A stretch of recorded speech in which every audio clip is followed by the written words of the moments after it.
All right, so today we're diving into Mary Shelley's masterpiece, Frankenstein.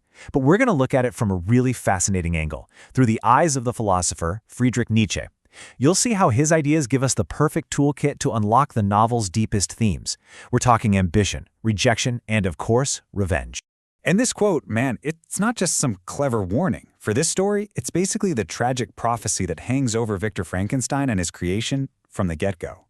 Definitely keep this in the back of your mind because we're about to see just how terribly wrong things can go. So, where does a tragedy of this epic scale even begin?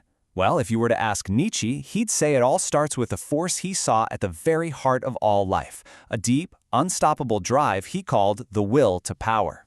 Now, when you hear a phrase like will to power, it's super easy to think of, tyranny or just dominating other people.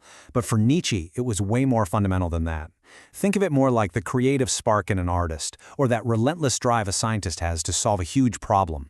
It's that internal engine pushing all of us to achieve, to grow, and to overcome whatever's in our way.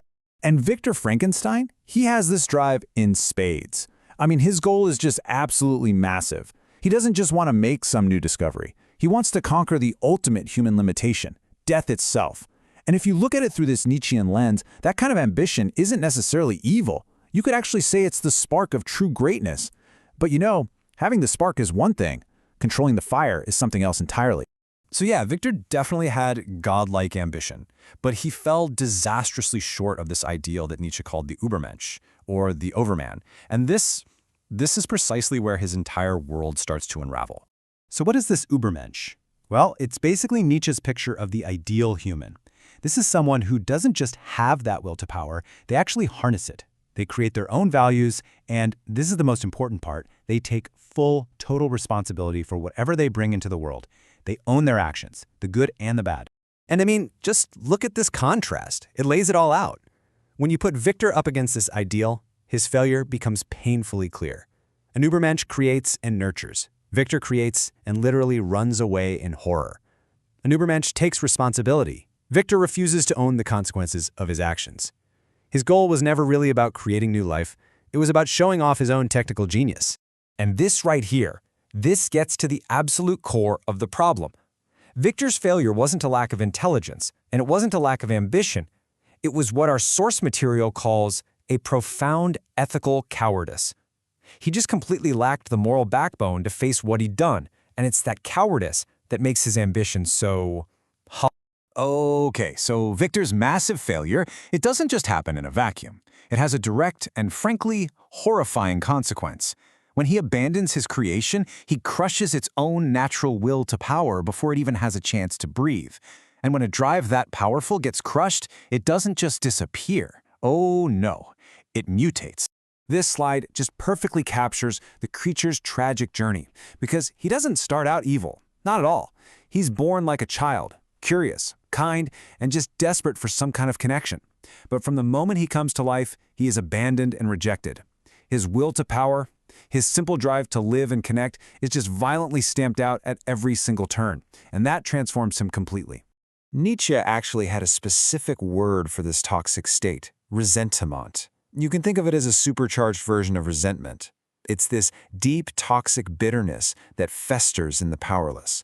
When you can't fight back directly, you start to build a whole new moral code in your head. A code where your oppressors are labeled evil and your own suffering becomes this twisted badge of honor. It's a morality born from weakness and a burning desire for revenge.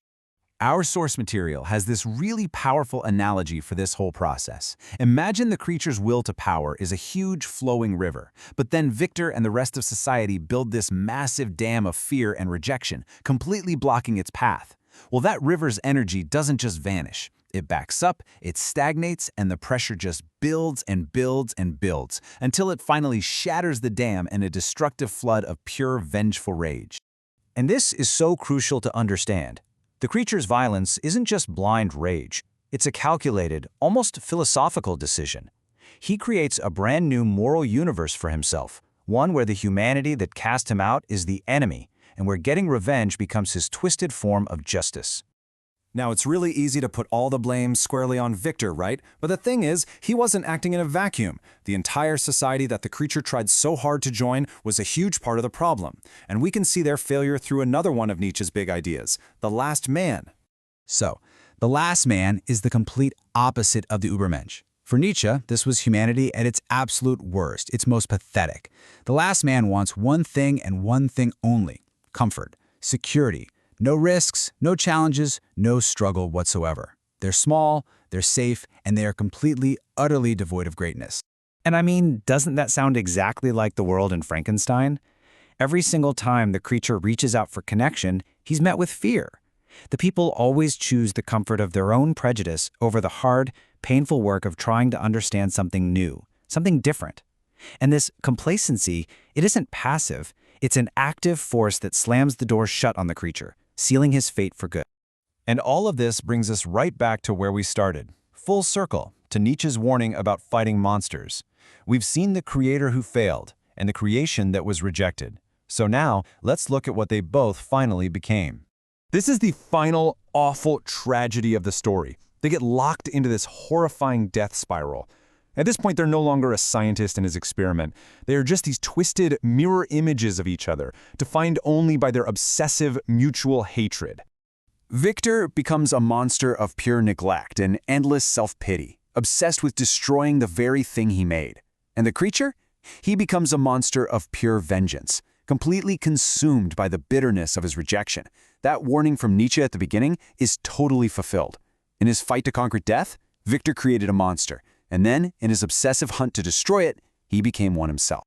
Ultimately, Frankenstein is just this timeless, powerful warning about what happens when ambition has zero responsibility and about the corrosive poison of revenge. And it leaves all of us with a really tough question, one that applies way beyond the pages of a book.